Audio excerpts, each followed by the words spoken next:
Welcome to Burlap Teachers. Enjoy the video. You start by creating a surface that will actually hold wallpaper. Clean thoroughly with a degreaser, remove old silicone and loose grout, then let tiles dry for 24 hours. Once dry, sand lightly with 120-150 grit to give tooth and roll on a bonding primer. 1 to 2 thin coats will do, drying per label. While primer dries, measure your wall height and width, add 3-4 centimeters for overlap, and cut panels to pattern. Lay them out in order so installation moves quickly.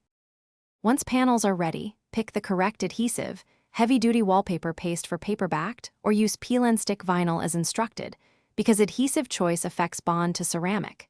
Make a plumb line to ensure the first strip is perfectly vertical. Position the top, then smooth downward and outward with a squeegee to remove air. Match patterns carefully at each seam, trimming excess with a sharp blade.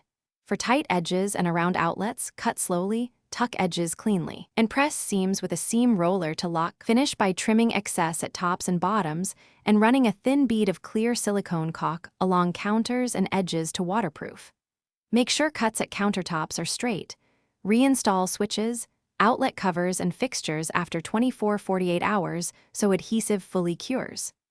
If small air bubbles appear, pierce with a needle and smooth from the hole out. If a large section lifts, gently lift that panel and reapply fresh adhesive before pressing and rolling. This step saves you from replacing whole strips later. Thanks for watching. Consider subscribing if this video helped you.